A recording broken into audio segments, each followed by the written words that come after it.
Welcome to a brand new series of the Wee Magic podcast. Things have changed this time around. There will be no sounds of frying eggs or making coffee, walking the dog, driving, nothing like that. This time, we're getting serious. Episode 1. Why I'll never join the Magic Circle.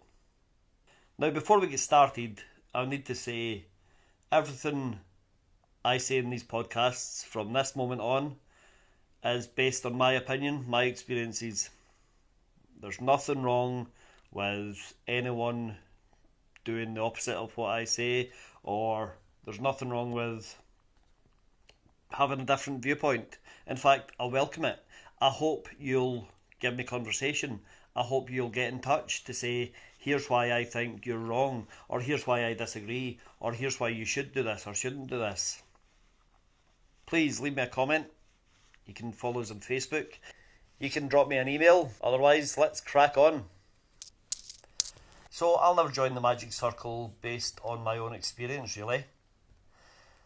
That experience being that I did sign up during lockdown. I rehearsed and I practiced and I paid £100 or whatever it was. I also got a couple of people to nominate me, which was kind of them.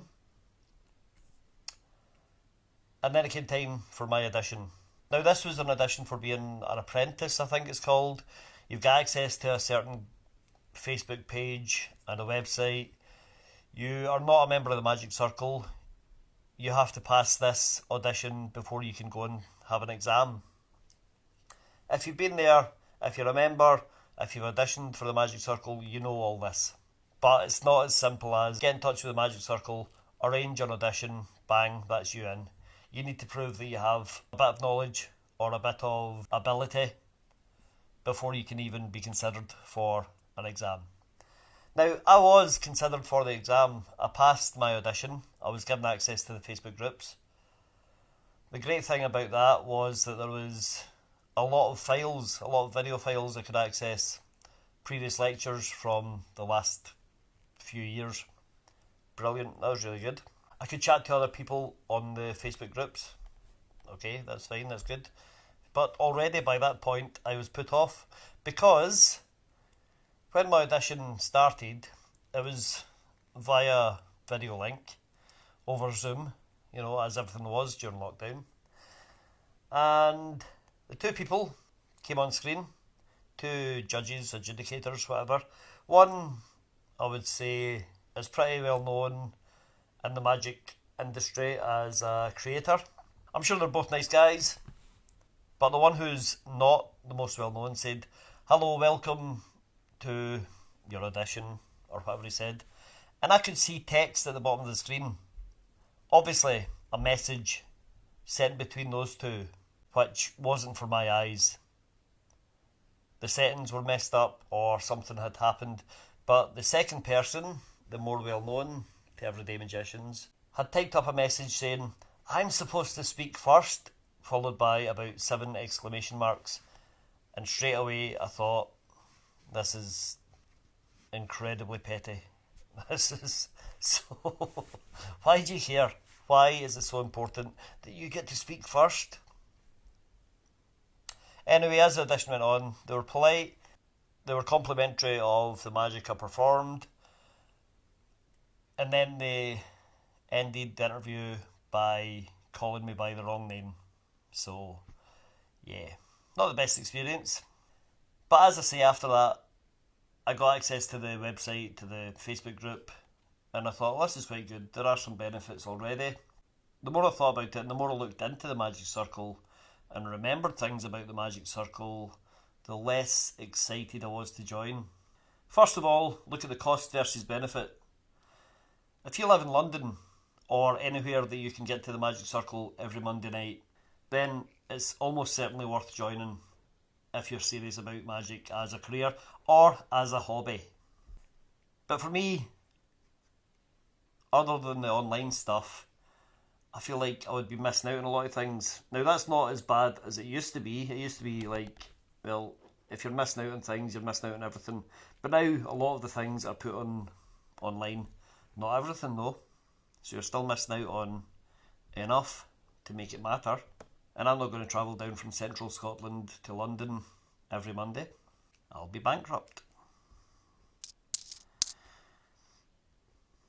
But it's more than just the money or the travel or the location. It's also, personally, I find it all a bit cliquey, all a bit old-fashioned, a bit golf club-like.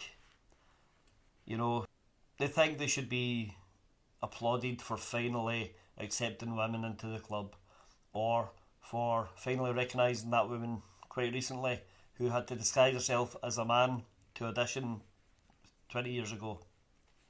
That should be applauded. They should be looking at themselves thinking, what were we doing? Why did we think this is okay? Also, when you think of like the people who are in the club, and again, if you are part of the Magic Circle, this is not an attack on you, it's not meant to be an insult or an offence to you. I applaud you. If this is what you want to do, fantastic. We'll get to the positives of the club in a little minute. But when I think about the club, I think one of the first things that comes to my mind is the fact that they still will not let Penn and Teller join the Magic Circle. I don't think Penn and Teller care, really, but I'm sure to them it would be nice to be asked. Oh, it's because they exposed magic. Well, they didn't really. I mean, if you watch most of their work, you'll see that they expose magic in a way that if you're a magician, you know what they're exposing, but to the ordinary layperson, you won't be seeing much more than you would see in any book for kids, full of tricks and practical jokes. But they don't want these loud, brash Americans in the club because they expose things. Well, I'll tell you what, they expose a lot less than current members did and do online far more regularly. Now, I heard someone say the Magic Circle is guilty of gatekeeping magic. I don't necessarily agree with that. I think there has to be a level of, secrecy, obviously. When it comes to exposure, obviously they don't want that, which is fair enough. We'll speak about exposure in a later episode. Another reason that I won't join is because I don't really feel like I need it. And that's not because I'm such an amazing magician, because I am not. But I feel like less and less people in the everyday world know what the Magic Circle is these days. When I was growing up as a kid, it was like you heard the words the Magic Circle and you thought, oh wow, you must be an amazing wizard, a magician, a sorcerer. You must have such incredible secrets. But nowadays, if it comes up in conversation, the Magic Circle is mentioned, half the people I'm speaking to are just like, oh, what's that? Oh, I don't know what that is. And it's a bit of a shame, but it's what I've found. Also, I'm working enough that I feel like actual experience going out and working as a magician and knowing what it's actually like trumps anything that a membership can buy me. And on that same point, because I work so much, I wouldn't have the commitment to fulfil all the membership criteria. Even if I was able to attend, if I lived closer, I still wouldn't be able to attend as much because I'm a working performer and a decent paying gig outweighs almost any lecture. To me, personally. I know it's different for everyone. And again, like a golf club, it seems old-fashioned. It's the whole, dress code, only open certain nights. It's run by a committee of also important people. It's just not for me, that's all. By the way, while we're talking about golf clubs, get rid of them. Look at all that land that could be saved in the country. If you're worried about people coming here and using up all the free space, well, there's miles and miles and miles of free space that could be used on golf clubs. That's a different topic for a different day. I'm sorry, I'm trying not to go off track. But yeah, yep, officially a member of the Magic Circle now. Got the badge, got the tie, got the handshake. Well, almost. Nice one, mate. I'll stick with my audience's applause. Cheaper, louder. Oh, it's not just about the badge, it's about honouring the craft, the legacy. Respect. I honour the craft by doing 20 kids' parties a month without a mental breakdown. That's a legacy, pal. But you get access to the archives, the secret lectures, the late night card sessions. I get access to a comfy sofa and Netflix, and the late night sessions usually involve pizza, not panning. You just don't want to audition, do you? Mate, if I wanted to prove myself to a room full of magicians, I'd just heckle myself on stage and save the petrol money. Fair enough. Don't come crying to me when you miss the next lecture and 18th century coin vanishes. Oh my god. How will I ever survive? Of course, as I said, there are benefits to joining the Magic Circle, and good for you if you've done it. Good for you if you're enjoying it. If you're just doing it just for the prestige, that's fine if that's what you want. If you've got a little badge, or you can say to people, I'm in the Magic Circle. If that's all you want from it, and you're willing to pay and put in the time and the effort and the money, good for you, go for it. But to be fair, you do get access to some great knowledge and resources. As I said, more than ever these days because of all the online stuff, the back catalogue, a certain amount of back catalogue. But yeah, you also get the sense of community, whether that's in person or online. You get to look around the building. I've been to the Magic Circle twice, I think, years ago. The first time I was there was a charity fundraiser for a little girl, and Dynamo appeared when Dynamo was just brand new on TV, and you know, a huge deal. There's a guy that didn't have to audition for the Magic Circle, but not Penn and Teller. Anyway, and it's an interesting building, interesting museum of magical history. Join the Magic Circle, you can also get a sense of personal achievement if it's something you've always wanted, or something you think will make you feel like you've achieved something in the world of magic, which you will have, because they don't just let anyone in.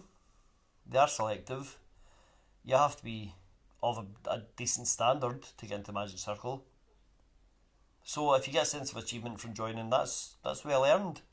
Don't let me take that away from you, because that's not what I'm trying to do with this podcast. I'm just letting you know my own opinions and thoughts. You also get the sense of tradition, which again to me doesn't really mean much, but I know to some people it's very important. But let me know your thoughts, because it's all my opinion. I want to get a conversation going. I'll post this on Facebook. I might post it on YouTube as well. Let me know what you think. Give me your arguments. Give me your agreements. Give me your differing opinions, similar opinions, whatever you want to do. I welcome the conversation. And there will be times during this run of podcasts where I am schooled, where I will say, oh, actually, I never thought about that. You're right. And I'll acknowledge it. I'll try to respond to every comment I get. And yeah, let's keep it friendly. I won't be responding to any hateful, nasty, or bigoted comments. So, thank you very much for listening. Welcome back to the Wee Magic Podcast. Things have taken a turn. I'll see you next time. My name's Lee Milne. Keep believing.